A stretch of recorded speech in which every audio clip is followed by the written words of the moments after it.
Godard অত্যন্ত রাজনীতি সচেতন ছিলেন।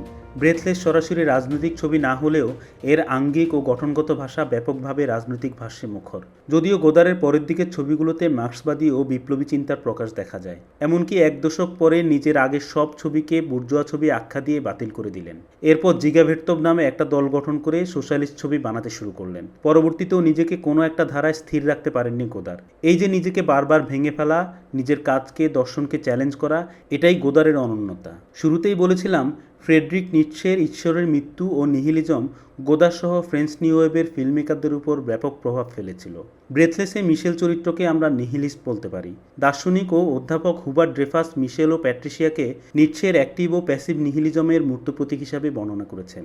তার মতে মিশেল অ্যাক্টিভ নিহিলিস্ট। মিশেলের জীবনের কোনো উদ্দেশ্য নেই, আদর্শ তো নেই। যাপিত জীবন এবং ছবি জুড়ে তার কাজকর্ম সত্যিকার অর্থেই অর্থহীন ছোটাছুটি ছাড়া কিছুই নয়। ওই সময়ে প্রজন্মের ভেতরে সামাজিক ও রাজনৈতিক অস্থিরতার প্রতীক মিশেল, যে পুঁজিবাদী ও ভোগবাদী ব্যবস্থাকে থোড়াই কেয়ার করে যাচ্ছে তাই করে বেড়ায়, প্রচলিত নীতি নৈতিকতাকেও অগ্রাহ্য করে। জীবনের কাছে তার চাওয়ার কিছুই নেই, পাওয়ারও কিছু নেই।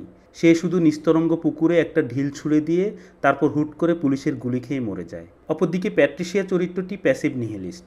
অলিভার স্টোন প্যাট্রিশিয়া চরিত্র বিশ্লেষণের সময় ফ্রেডরিক নিটশে শেষ মানুষ বা দ্য লাস্ট ম্যান রূপকটি ব্যবহার করেছিলেন।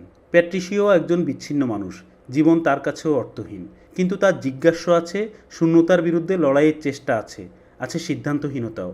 মিশেল বারবার তাকে রোমে নিয়ে যেতে চাপ দিলেও সে কোনো কমিটমেন্ট দেয় না। মিশেলকে পুলিশের কাছে ধরিয়ে দিয়েও চূড়ান্ত রকম অস্বস্তিতে ভোগা তার সিদ্ধান্তহীন ও অর্থহীন অস্তিত্বের ইঙ্গিত দেয়। গোদারকে এক সাক্ষাৎকারে জিজ্ঞেস করা হয়েছিল ব্রেথলেস ছবিটা তোলার সময় তার মনে ঠিক কী কাজ করেছিল। জবাবে গোদার বলেছিলেন তিনি কোনো নিয়ম মানতে চাননি। তার মতে হিরোশিমা মন আমুর হলো নতুন সিনেমার প্রতিকৃত, আর ব্রেথলেস হলো পুরনো সিনেমার সমাপ্তি।